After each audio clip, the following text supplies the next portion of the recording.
Boa noite, estamos aqui para mais um seminário aberto do Instituto Language, todas as quintas-feiras, às 19 horas.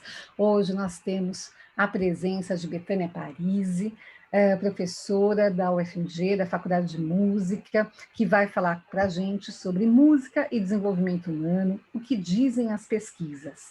Quero agradecer imensamente a disponibilidade, a presença da Betânia, para mim é um prazer tê-la aqui conosco. O nosso formato é uma fala disparadora aí, em torno de 30 minutos. Durante essa fala, nós pedimos para que os microfones fiquem fechados e a câmera aberta, e em seguida, então, a gente pode fazer perguntas pelo chat, pedindo para abrir o microfone, então a gente pode ter uma troca aí depois dessa fala disparadora. A Alessandra está falando que está com áudio ruim, está todo mundo ouvindo, Alessandra, dá uma olhada, checa, como é que chama, Betânia, o fone de ouvido, ou tira, porque hoje é importante ouvir que a Betânia vai falar de música, ela fala de forma super entusiasmada, vamos ver se você consegue resolver aí o seu áudio. Muito obrigada, Betânia, somos todos ouvidos. Eu agradeço muito, né, a Érica e ao Sérgio, ao Language, pelo convite. É sempre uma alegria poder falar de música, e hoje música e desenvolvimento humano, né? As relações da música com o desenvolvimento humano e o que as pesquisas que estão sendo feitas hoje, o que elas apontam em termos de utilização da música em prol do desenvolvimento. E aqui eu vou focar hoje especialmente o desenvolvimento de bebês, que eu sei que é um assunto que todo mundo gosta, né? Bebê, não tem quem não seja fascinado pelos bebês, e crianças autistas, que eu acho também que é um assunto importante e que hoje tem se configurado como uma das maiores, a música, né, tem se configurado como uma das maiores, um dos maiores recursos para poder atingir essas crianças, promover o desenvolvimento delas, principalmente o desenvolvimento da comunicação social. Então, eu vou compartilhar uma tela com vocês e a gente vai começar assistindo a um vídeo, mas não de uma criança. Nós vamos assistir a um vídeo que viralizou na internet, acho que todo mundo aqui já viu, de uma bailarina.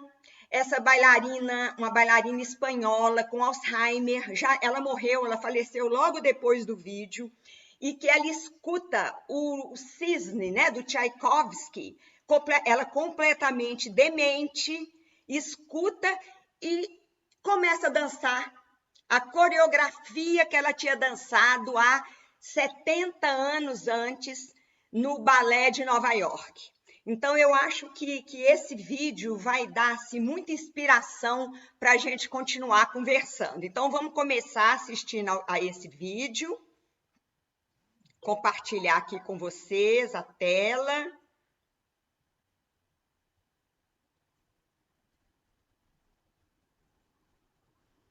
Então, aqui, música e desenvolvimento na primeira infância, que é o que eu vou focar, o que dizem as pesquisas. Então, vamos ao vídeo, gente.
Isso.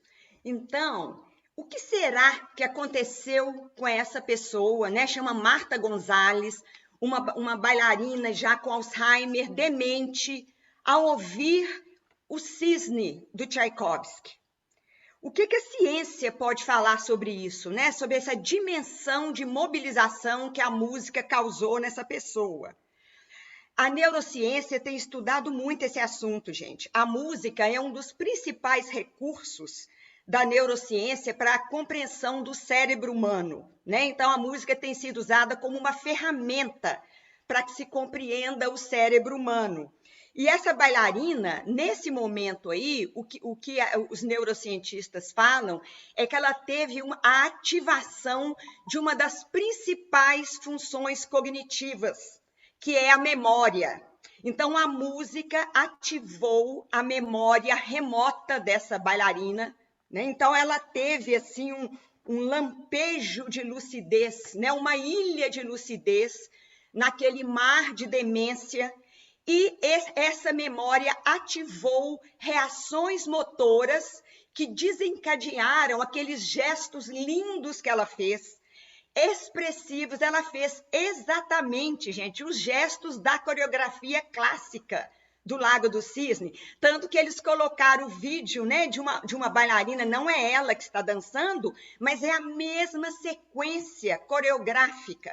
Então, olhem o que a música pode fazer por uma pessoa no momento fim da vida, não é? Então, eu quis trazer uma pessoa assim já mais para o fim da vida, justamente para a gente ver se nessa fase da vida é possível tantos resgates de memória, tantos resgates cognitivos, motores, emocionais. Imaginem no início da vida, o que não deve ser possível ser feito, né? Mesmo quando esse início da vida tem algumas desvantagens, né? Existe alguma disfunção, existem algumas desvantagens porque houve algum problema, problemas vários que a gente sabe.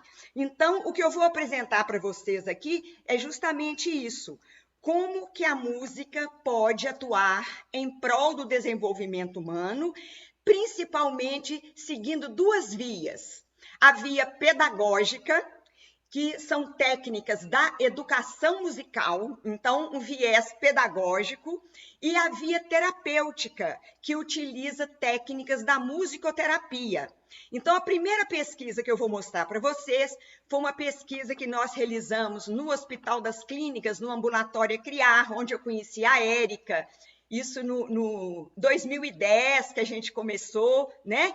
E eu fiz essa pesquisa lá com um grupo de alunos com bebês nascidos extremamente prematuros, porque esse ambulatório ele dá assistência com assistência fisioterápica, fonoaudiológica, psicológica, assistência pediátrica, neurológica, para esses bebês assistidos pelo SUS, que nascem no Hospital das Clínicas da UFMG, né? Então, a nossa pesquisa foi justamente isso. Todos os bebês tiveram todas essas terapias e um grupo de bebês teve a música também. E qual foi o resultado dessa pesquisa? Os bebês que tiveram música, e esses bebês, gente, nasceram assim com 500 gramas, 700 gramas, eram bebês com essas dimensões aí, ó. Só que eles já tinham tido alta hospitalar, né? Eles estavam entre 3 a 6 meses de idade corrigida. Então, era a idade desses bebês. Então, o que a gente viu é que esses bebês que participaram do grupo controle, eles tiveram um desenvolvimento enorme em termos de interação social e desenvolvimento motor, a ponto de, ao final do primeiro ano, eles equipararem o desenvolvimento deles com crianças nascidas a termo daquela faixa etária. O que normalmente acontece ao longo do terceiro ano de vida, quando tudo vai bem, né? Então, eu trouxe só um videozinho para ilustrar. É uma menina que tinha hidrocefalia, vocês vão ver que ela tem o cérebro aumentado, né? Com líquido. E depois vocês vão ver o que está acontecendo hoje com ela. Eu tenho vários vídeos dela pequenininhos para a gente ver. Então, ela participou do grupo experimental, ela teve as aulas de música, e a gente vai ver ela aqui.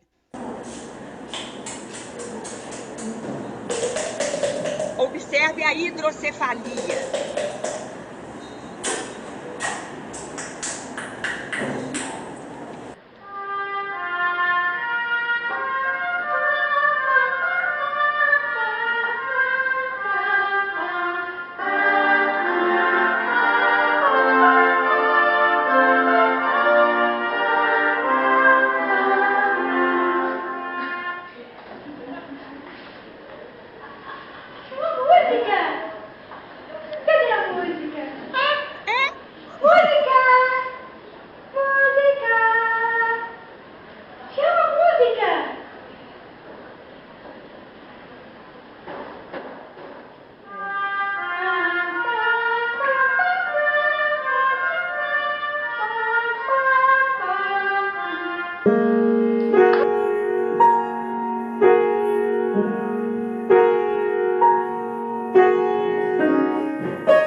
Vocês vão vê-la cantando em latim, no coro do CMI e com a orquestra do CMI, uma orquestra infanto-juvenil que a gente tem. CMI é Centro de Musicalização Integrado, é um órgão complementar da Escola de Música, onde a gente oferece essas atividades de educação musical, pesquisa, extensão. Então, a gente vai ver... Ui, espera aí, deixa eu puxar para frente aqui.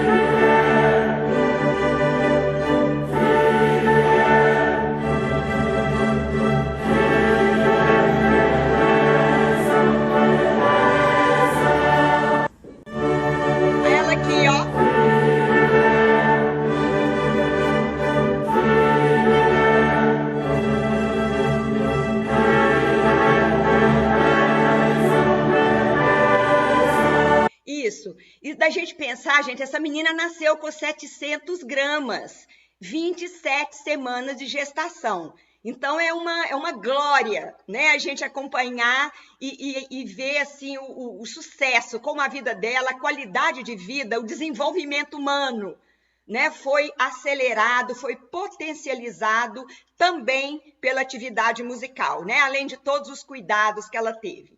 Agora, a outra pesquisa, gente, é Educação Musical e Crianças Autistas.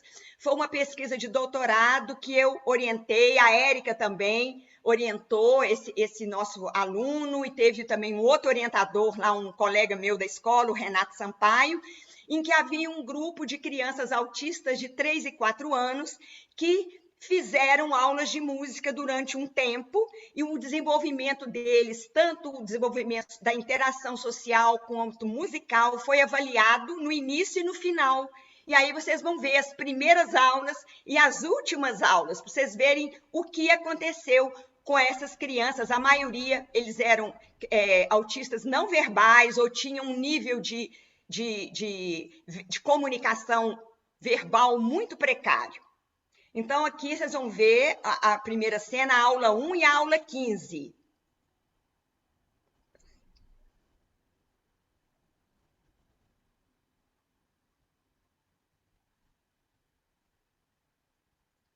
Espera aí, que deu um problema aqui. Pronto.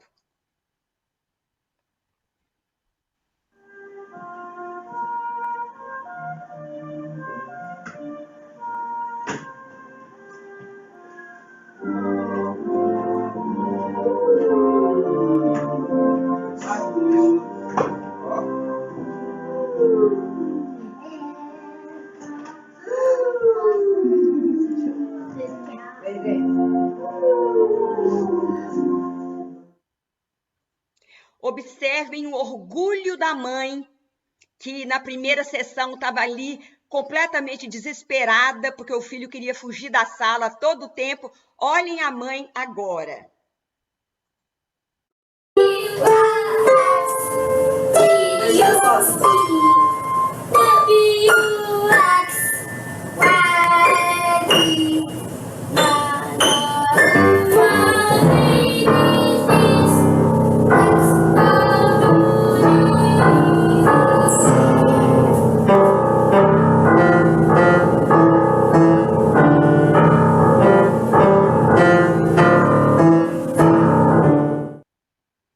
Vocês viram o engajamento musical dos dois, né? Então, quando esse engajamento musical acontece, o engajamento intercomunicativo, intersubjetivo está acontecendo. E isso é a condição para que a comunicação se estabeleça.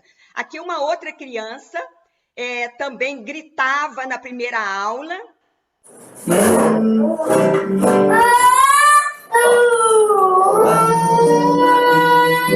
Como vai você? Olá, Davi. Como vai você? Olá, Davi. Vamos mudar para outra cena para agilizar um pouquinho. Vocês vão ver a avó filmando, gente. Olha que lindo.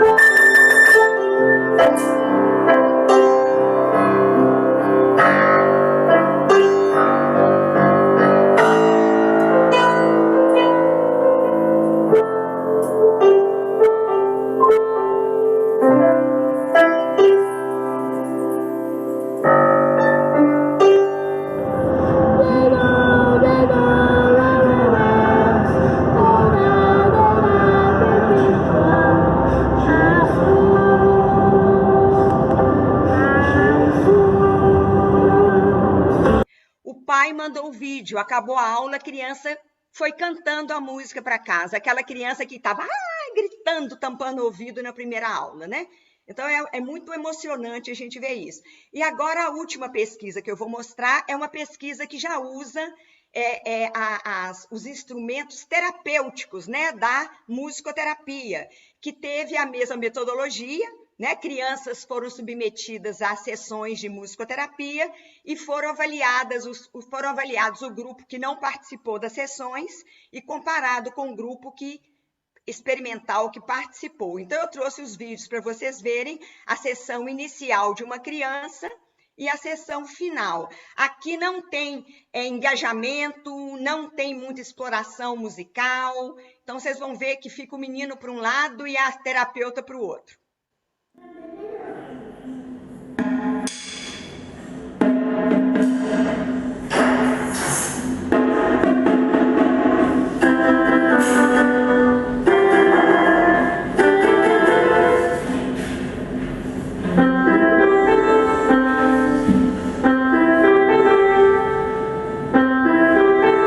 Isso, agora a outra sessão.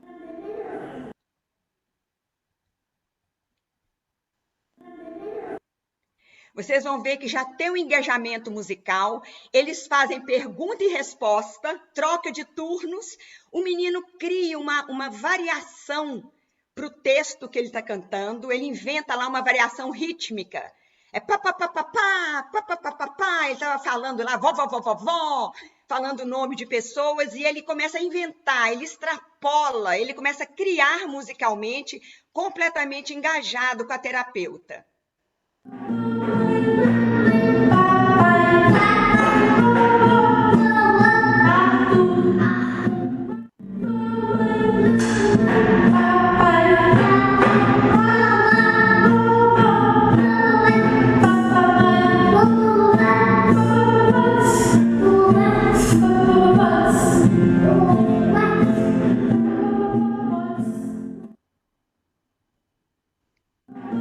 Isso, gente. Agora é a parte final, né? É por que a música atua de forma tão contundente no ser humano? Há de ter uma explicação, foi o que nós nos perguntamos durante essas pesquisas. Porque quando a gente pesquisa, a gente tem que descobrir um referencial teórico para justificar esses resultados, não é? Então, nós chegamos nesse conceito aqui, que é o conceito que vocês devem conhecer, de musicalidade comunicativa, que foi teorizado no início dos anos 2000 pelo Malloch e Trevarten. Não esqueçam desse nome, Trevarten, que ele vai aparecer daqui a pouco, quando eu trouxer uma novidade. Então, gente, a musicalidade comunicativa ela é muito nítida na relação da mãe com o bebê, porque o bebê não fala. E como que o bebê comunica com a mãe? Não é? E no caso daqueles bebês nascidos tão prematuros, a comunicação deles melhorou demais. E as crianças autistas também.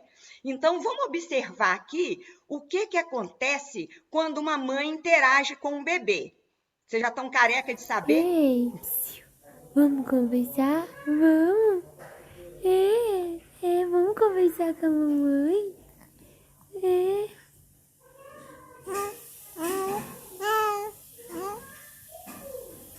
A mamãe tá entendendo tudo. Fala com a mamãe.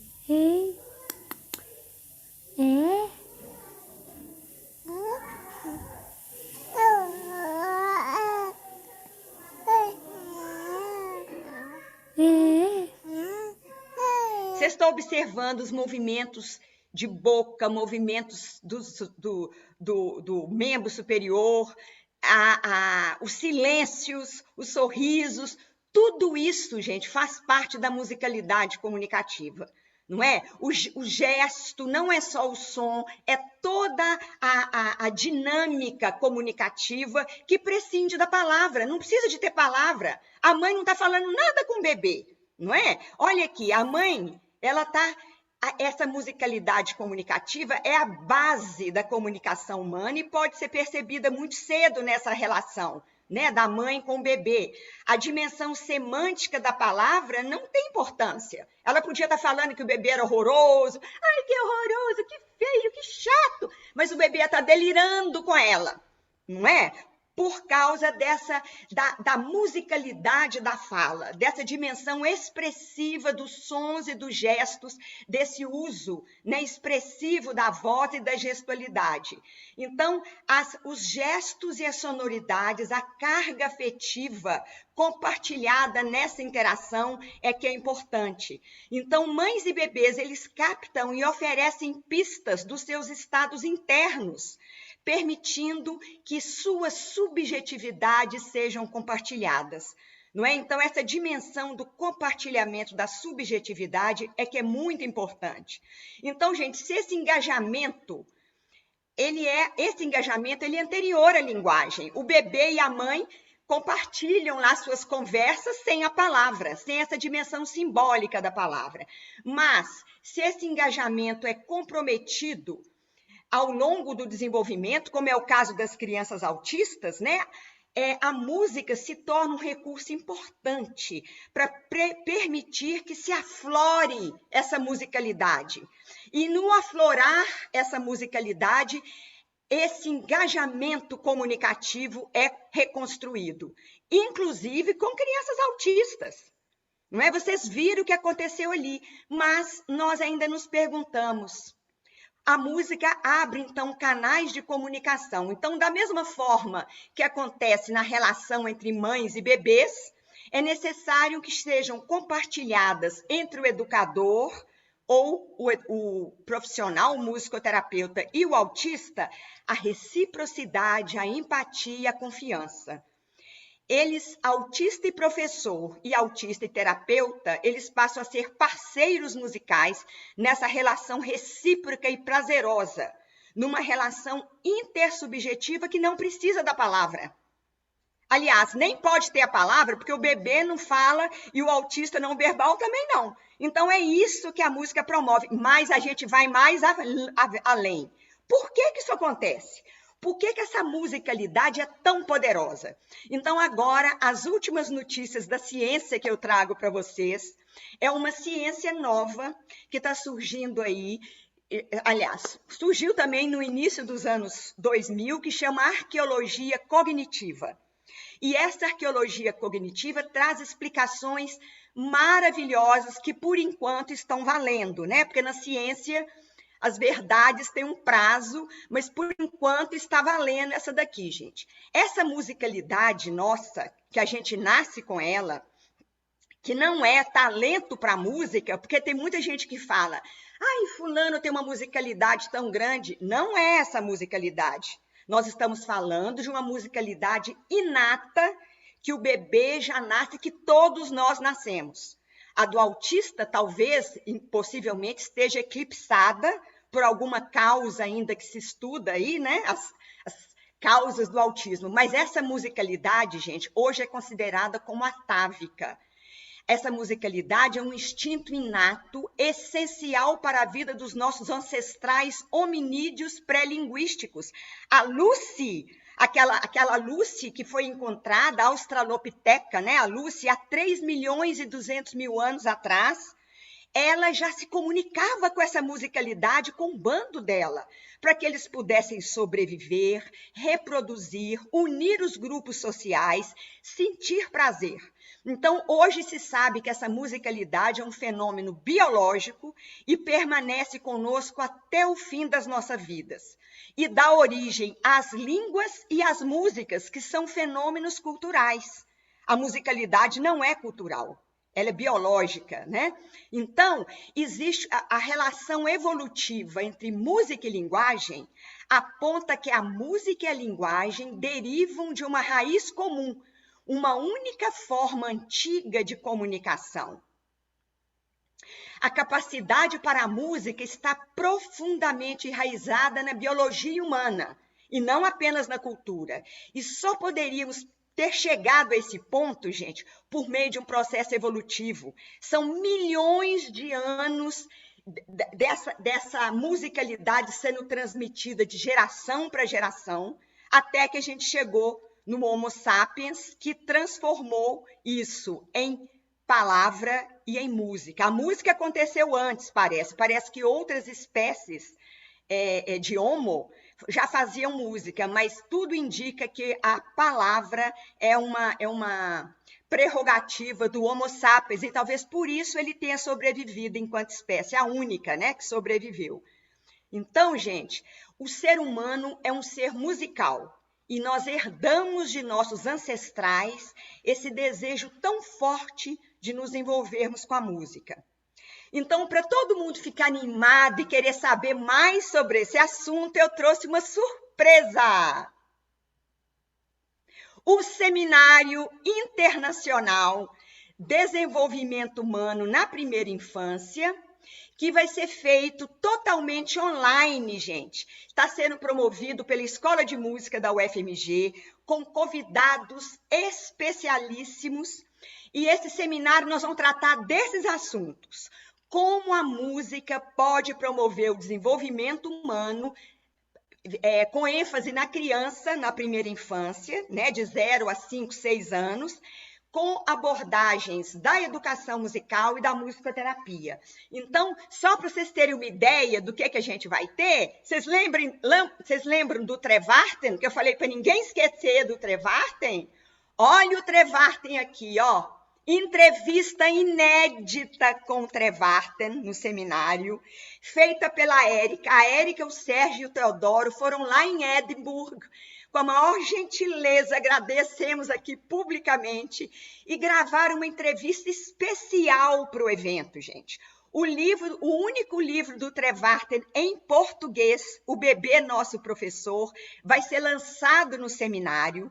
Então, a Érica vai dar um workshop sobre os saberes do bebê, que é outro livro também, que nós também vamos lançar no seminário. Nós vamos ter, então, workshops de práticas de musicoterapia, de práticas de educação musical, de saberes do bebê, sempre voltadas ou para o bebê, ou para a criança autista, ou para a gestante, ou para crianças que tiveram outros distúrbios de desenvolvimento, projetos de criação, como desenvolver projetos de criação para que a criança saiba criar, né, a partir daqueles estímulos. Nós vamos ter a apresentação artística da Companhia de Música Teatral de Portugal, que talvez seja a maior companhia que produz arte para a infância inicial. Então, eles produzem concertos para bebês. É um negócio assim indescritível. Eles vão apresentar um espetáculo. Nós vamos ter lançamentos de livro, nós vamos ter apresentações musicais, e nós vamos ter mesas e palestras, mesas redondas, sobre pesquisa, sobre prática, e tudo por um preço super acessível. E a gente está assim, muito feliz de poder trazer isso aqui hoje. E com essa fala, com essa lojinha, com essa propaganda, eu encerro a minha fala e abro para perguntas. Que delícia! Muito obrigada, Betânia. Você esqueceu de pôr na lojinha o bebê e a música, né? Ah, sim! Eu esqueci. Então, a gente vai lançar também o livro que eu escrevi com a Helena Rodrigues, lá de Portugal, que é da Companhia de Música Teatral, o livro Bebê e a Música, que traz as principais novidades musicais. A Érica traz as novidades gerais do bebê, né, Érica? E a gente traz as novidades musicais. Quais são as habilidades musicais inatas do bebê, né? Depois, na segunda parte, o que a gente pode fazer para potencializar o desenvolvimento musical do bebê. Então, a gente orienta pais, orienta educadores do que eles podem fazer e até sugerimos algumas atividades, algumas estratégias que funcionam. E colocamos também justificativas por que a música é importante nessa fase inicial do bebê. Eu acho que ninguém que assistiu a palestra vai ter dúvida, né? Pois se a música é importante para os bebês nascidos prematuros, para as crianças autistas, imagine um bebê com desenvolvimento típico que tem tudo ali a seu favor, né? Imagina o que a música não pode fazer por esse bebê também. Então, não tem nenhuma contraindicação, né, Érica? A música, ela é recomendada para todos, principalmente se tem um profissional bem formado, que vai ali tá atuando junto àquele bebê, né? Deixa eu ver aqui.